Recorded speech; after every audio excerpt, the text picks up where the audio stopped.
আসসালামু আলাইকুম প্রিয় দর্শক, স্বাগতম জানাচ্ছি দুয়া অ্যান্ড জিকিরের আরও একটি নতুন ভিডিওতে। আমরা যে বুক সিরিজটি শুরু করেছিলাম হযরত মুহাম্মদ সাল্লাল্লাহু আলাইহি সাল্লামের জীবনী গ্রন্থ আল রাহিকুল মাকতুম, এই বই থেকে আমরা আজকে পড়ব আবু যর গিফারি রাদিয়াল্লাহু তাআলা আনহুর ইসলাম গ্রহণের ঘটনা।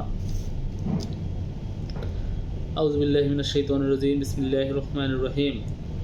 রব্বি ইশরাহ লি সাদরি ওয়া ইয়াসসির লি আমরি ওয়াহলুল উকদাতাম মিন লিসানি ইয়াফকাহু কাওলি। রব্বি জিদনি ইলমা, রব্বি জিদনি ইলমা, রব্বি জিদনি ইলমা।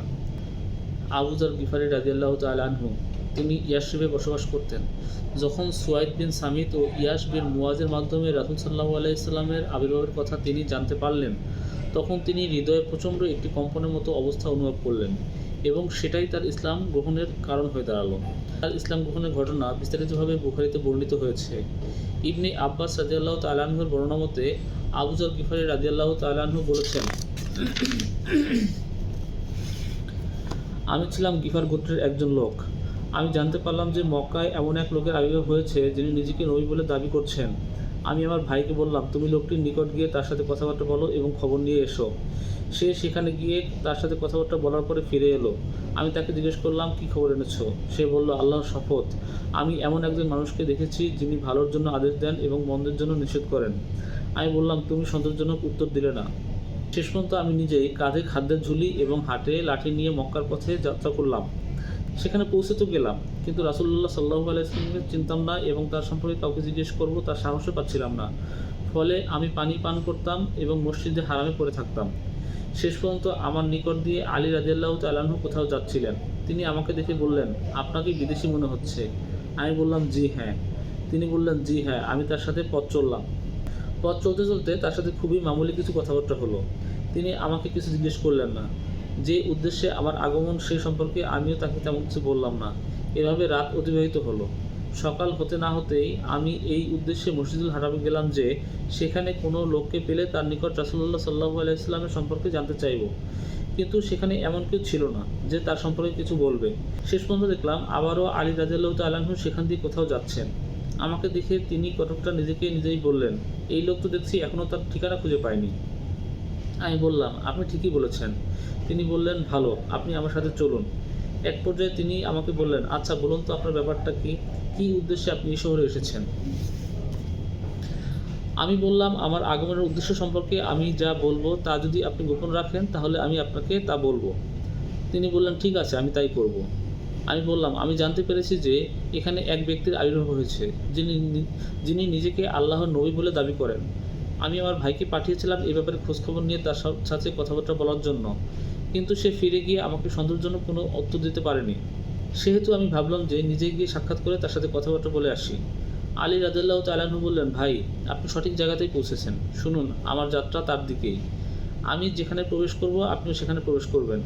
আর যদি এমন কোনো লোক দেখি যে আপনার জন্য বিপজ্জনক হতে পারে, তাহলে আমি কোনো একটা প্রাচীরের গায়ে লাগিয়ে এমনভাবে দাঁড়িয়ে যাব যা দেখে মনে হবে আমি আমার জুতা পরিষ্কার করছি। আপনি কিন্তু তখন হাঁটতেই থাকবেন। এরপর আলী রাদিয়াল্লাহু তাআলা আনহু যাত্রা শুরু করলেন। আমিও তাকে অনুসরণ করলাম। তিনি রাসূলুল্লাহ সাল্লাল্লাহু আলাইহি ওয়াসাল্লামের দরবারে গিয়ে উপস্থিত হলেন। আমি তার সাথে সেখানে উপস্থিত হয়ে নিবেদন করলাম, ইয়া রাসূলুল্লাহ সাল্লাল্লাহু আলাইহি ওয়াসাল্লাম, আমার নিকট ইসলাম পেশ করুন। হৃদয়স্পর্শী ভাব ও ভাষার মাধ্যমে তিনি আমার নিকট ইসলামের মূল বক্তব্য পেশ করলেন। বিষয় ও বক্তব্যে অভিভূত হয়ে আমি তখনই ইসলাম গ্রহণ করলাম। তারপর তিনি আমাকে বললেন, হে আবু যর, এই ব্যাপারটি গোপন রাখো এবং নিজ এলাকায় চলে যাও। যখন আমার বিজয়ের সংবাদ অবগত হবে তখন আমার নিকট চলে আসবে। আমি বললাম, সেই মহান সত্তার শপথ যিনি আপনাকে সত্যের বার্তাবাহক রূপে প্রেরণ করেছেন, আমি তাদের মধ্যে উচ্চকণ্ঠে এই সত্যের বাণী প্রচার করব। এরপর আমি মসজিদুল হারামে গেলাম। কুরাইশ গোত্রের কিছু সংখ্যক লোক সেখানে উপস্থিত ছিল। আমি তাদের লক্ষ্য করে বললাম, আমি সাক্ষ্য দিচ্ছি আল্লাহ ছাড়া কোনো উপাস্য নেই এবং আরও সাক্ষ্য দিচ্ছি যে মুহাম্মদ সাল্লাল্লাহু আলাইহি ওয়াসাল্লাম আল্লাহর বান্দা ও রাসূল। আমার মুখ থেকে তাওহীদের বাণী শোনামাত্র কুরাইশ কাফির মুশরিকরা এমনভাবে আমাকে মারপিট শুরু করলো যে আমি যেন মরে যাই। এমনই এক বিপর্যয়ের মধ্যে নিবেদিত অবস্থা থেকে তিনি সেখান থেকে জনতার ভিড়ের মধ্যে উঁকি দিয়ে আমাকে দেখতে পেলেন এবং কুরাইশদের লক্ষ্য করে বললেন, তোমরা ধ্বংস হও। তোমরা গিফার গোত্রের একজন লোককে মারপিট করছো, অথচ তোমাদের সফর ও ব্যবসার জন্য যাতায়াতের পথই হচ্ছে গিফার গোত্রের মধ্যে দিয়ে। এই কথা শোনার পর তাদের টনক নড়ল এবং আমাকে ছেড়ে দিয়ে সেখান থেকে সরে পড়ল। দ্বিতীয় দিন সকাল হলে আমি আবার সেখানে গেলাম এবং আগের দিনের যা বলেছিলাম সেদিনও তাই বললাম, অর্থাৎ উচ্চকণ্ঠে উচ্চারণ করলাম তাওহীদের বাণী। আমার উচ্চারিত কালিমায় শাহাদাত শ্রবণের পর আগের মতো তারা আমাকে মারপিট শুরু করলো। সেদিনও আব্বাস রাদিয়াল্লাহু তাআলা আনহু কুরাইশদের হাত থেকে আমাকে উদ্ধার করলেন। তিনি আমার প্রতি ঝুঁকে পড়ে কুরাইশদের লক্ষ্য করে আবারও সেই কথাগুলো বললেন যা আগের দিন বলেছিলেন। সাদাকাল্লাহুল আলিয়্যুল আযীম। প্রিয় দর্শক, ভিডিওটি যদি ভালো লেগে থাকে তাহলে একটি লাইক দিন। আমাদের ভিডিও নিয়মিত পেতে আমাদের চ্যানেলটি সাবস্ক্রাইব করতে পারেন এবং আপনার মূল্যবান কোনো মতামত জানাতে আমাদের কমেন্ট করতে পারেন। আসসালামু আলাইকুম ওয়া রাহমাতুল্লাহি ওয়া বারাকাতুহু।